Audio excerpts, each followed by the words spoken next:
Hi everyone, welcome back to Literary Criticism of Horace.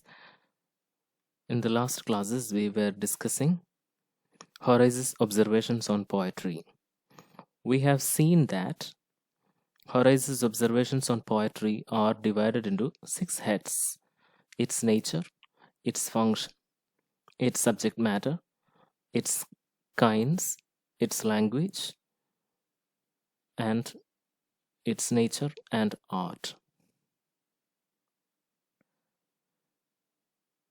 In the last classes, we have discussed the first 4 observations, that is, uh, its nature, its function, its subject matter, and its kinds. Today, we will discuss its language, nature, and art.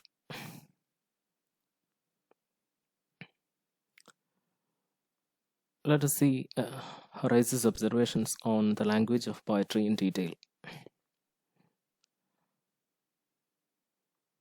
Horace's views on the language of poetry are largely based on the views of Aristotle on style. So, Horace is borrowing from Aristotle's observations on style. Let us see. The language of poetry should be selective. Selective means it should be particularly selected. And that language should be communicating with the reader or audience. So whatever we write, whatever a poet writes, it is meant for communicating to the audience or readers. So the language should be selected with the utmost care, and that language should be communicating to the reader or audience. A poet can choose simple and new diction. Diction means language. Simple and new diction. New diction. New in what way? It must be clear, clarity, effective, and expressive. Expressive means it should be able to express the meaning. The arrangement of diction or words play a significant role in imparting effectiveness to the composition.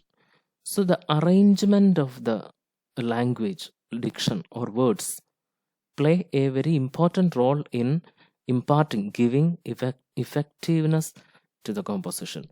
See, just imagine a poetry which uses unfamiliar words, difficult words.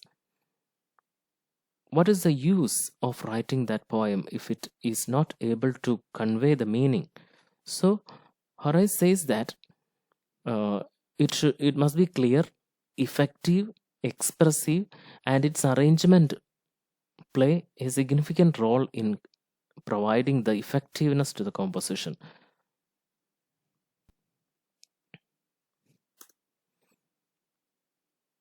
He permitted different kinds of words.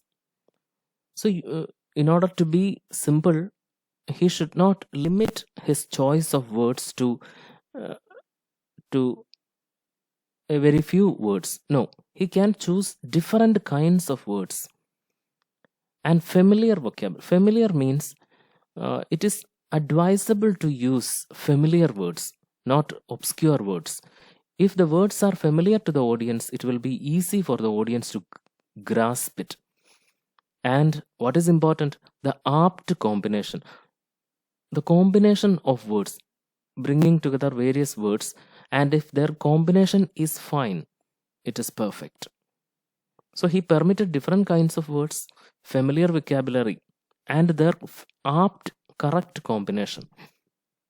Poet also can contribute to the existing diction by coining new words. So an extra license is also given. Poet can coin new words, invent new words.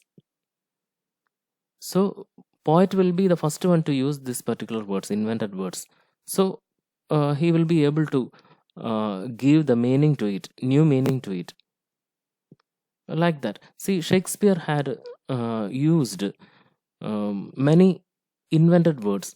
For example, in Julius Caesar, he uses the word that was the unkindest cut of all. See, unkindest is a new word. It is not grammatical as per the existing grammar. That was the unkindest cut of all. He says that it is Mark Antony says about how Caesar was stabbed. Unkindest. Such new words can be used by the poet. Then it is the skill of the poet how he arranges and rearranges the words and make them familiar with the. So I have already told you that the combination of words, the poet, if the poet is creative, if the poet is a genius, he will be arranging and rearranging the words according to his creative ideas, and that will make the poem new. The skill of the poet lies in the selection and arrangement of words in composition, leading him to success. See, this last sentence sums up is a summary of all his arguments. Skill of the poet lies in the selection and arrangement of words in composition, leading him to success. So that is it. And now about the nature and art. Nature and art means nature of poetry and the art of poetry. By nature, Horace means natural gift or genius, something we are born with. Janma Siddham, that is what it is. By nature, Horace means natural gift or genius. And by art, he means skill or training. So two facts that are very much important with poetry are natural gift or natural gift and skill or training. It is a controversial question in literature, that which is important in the success of poetry, genius or art. Hope you understood the meaning. Genius means something that we are born with. Art means the training, the skill, the practice. Horace gave more importance to art, that is skill or training. So see, if you have a gift of poetry in you and then you practice, the more you practice, the more perfect you will be. So Horace gave more importance to art, training and toil, work. Moreover, he did not consider genius and training separately, but in combination.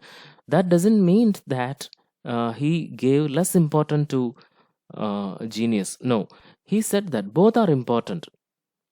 Both are important in combination. So for a poet, both are necessary. That is the genius and art. Both genius and art has equal importance in the success of a poem. The genius is gifted. Gifted means that we are born with, and art can be acquired through skill and training. If you have the genius of poetry in you, you can perfect it by constant practice. Refined skill and training can make a poet great. So these are the two remaining observations on poetry, that is its language, which is advised to be simple, clear, effective and expressive, and the combination or arrangement is also important. New words can also be coined. Then in nature and art, both natural gift and training is also considered important by Horace. So we have seen that the 6 numbers in Horace's observations on poetry, that is its nature, its function, its subject matter, its kinds, its language, nature and art. So we have completed Horace's observations on poetry, and in the next class we will move on to Horace's observations on drama. Thank you.